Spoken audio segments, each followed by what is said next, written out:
Crystal Palace take on Manchester United, with the Eagles looking to strengthen their push for a potential European place, while United will be eager to put that Everton performance behind them and return to winning ways.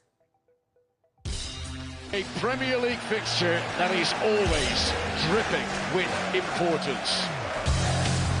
And it's been hammered on by Joachim Andersen, with the boos ringing out around Old Trafford.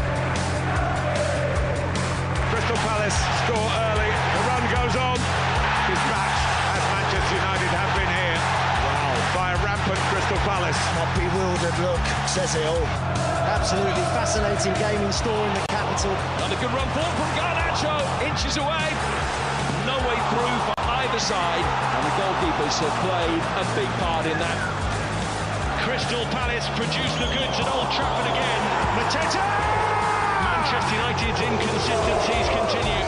Amid the flames and the fury, we are ready. Manchester United on a good wicket, on the up, and then against Everton on Monday night. Did you see that coming? Yes. I said it last time I was on. Well, I'm giving you the floor. I'll set it up and you just got to, Thank you very much. No, I mean, listen, sometimes it's a bit foolhardy to kind of sticking your neck on the block on the show, being beamed out to millions of people around the world. But I've just been unconvinced by Manchester United. They are the team, they used to be the team you could absolutely trust. Fergie time, it was never over till it was over. There was always the opportunity for them to score late on in games. Now they are the team you simply cannot trust. And the 5-match run of form that they'd been on before this match was totally illusory, because they were always giving teams opportunities to score. They were never, ever, and they have never been comfortable in this three-at-the-back system. And I know lots of people say it's not just a system, and fair enough. But the facts are that every team they play against will give them an opportunity to score. And defensively, Everton are far better than Manchester United are. That's why they lost that game. That's why I think they'll lose this game against Crystal Palace, who have the second best defensive record in the Premier League so far this season. Only 9 goals conceded, 3 more than Arsenal. You cannot tell me at Selhurst Park that United side are going to go there and win. Yeah, you've already got your predictions in early. I'm so impressed with you today. It's unbelievable. In terms of Manchester United, they had opportunities, as we just saw there, but a lot of criticism is on the manager not changing things once Everton, were a player light. I can't see why you would expect him to change things. He's set his stall out. It's been set out ever since he walked in the football club. He does what he does. Take it or leave it. That's pretty much his message. Glenn, when you're a player in the dressing room and he is like that, does it frustrate you as players? Depends if you fit that system.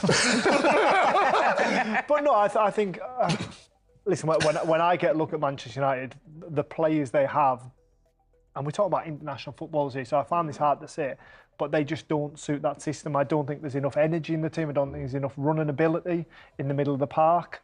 I think when we talk about kind of, I think there was questions over were they back over that period of 5 games. And I watched them at Spurs a couple of weekends ago, and they were really, really poor. They went ahead in the game. They never had the kind of that mentality to be able to kill the game off. And Spurs obviously came back and they got a draw in the end, which showed character.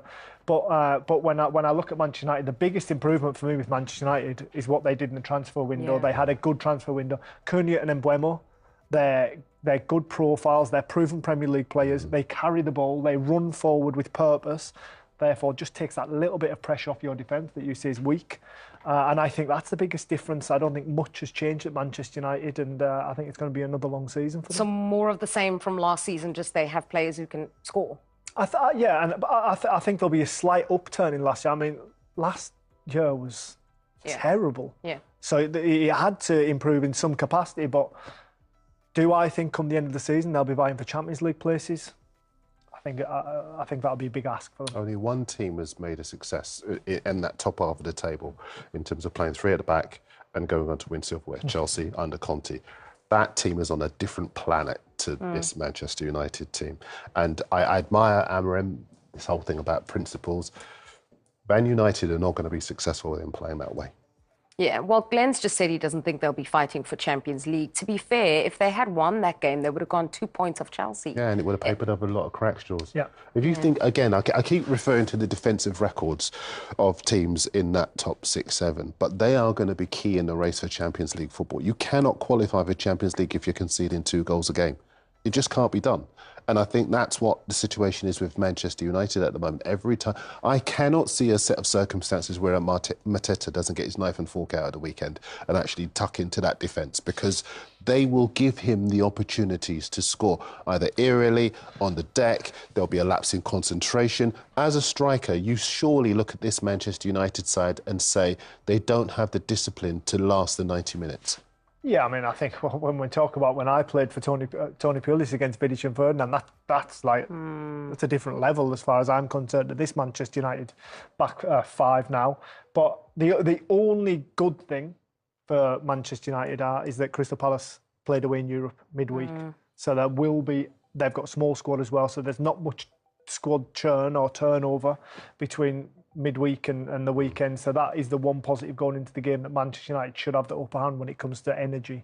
Yeah, just hearing that Manchester United, in terms of numbers, I know this is your job, so just allow me for a second, that they have no clean sheets in 11 away from home, and they've only won 1 in 11 on the road, and then to have to go to Crystal Palace, who've already set it up for us, all of it based on that fantastic defensive work from theirs. There's a system that's really working under a manager that's got them buying into his way of playing. Oliver Glasner was a winner of the Europa League with Eintracht Frankfurt a few years back. I remember going to a semi-final. West Ham were playing against him. They totally outmaneuvered West Ham. They were disciplined, they were clinical in front of goal, and it looks as though he's having a similar effect on this Crystal Palace team as well. Because when you look at those numbers, the win ratio at all of those clubs that he has been at. And, you know, Palace, when they were winners in the FA Cup, people turned around and said maybe it's a fluke. So they went and did it again in the Community Shield as well, just for good measure. He's improved every player. Yeah. I would argue. You're a better barometer than me for that. But he is someone who looks to have good man management skills. Yeah. He's got a very clear plan. He's got players who buy into that plan. And you can see why at Crystal Palace they are battling to get him to commit his long-term future to the club. I don't think they will. Yeah, but if you're saying that they, you know, the players are buying in to him and what he wants to do, maybe he's waiting, and you'll correct me if you think I'm wrong, maybe he's waiting to see whether they will buy into what he wants to do, because, you know, he didn't enjoy the last transfer window. He's very, very adamant about the Gahey situation, and you felt that could be a fork in the road between club and manager. And maybe that's what he's waiting for. I think it's a really important point, because Gahey will go. He will go, whether it's in January, whether it's next summer, he will go. So are you really going to commit yourself to a football club that is allowing its best players to walk out the door? Now, you might turn around and say, well, there's nothing he can do because it's Gahey's decision. But the clubs put themselves in that situation. That I agree. And listen, you've signed contracts at clubs. I would imagine there are things that you signing would have been contingent on. So you would know maybe what his thought process, relatively speaking.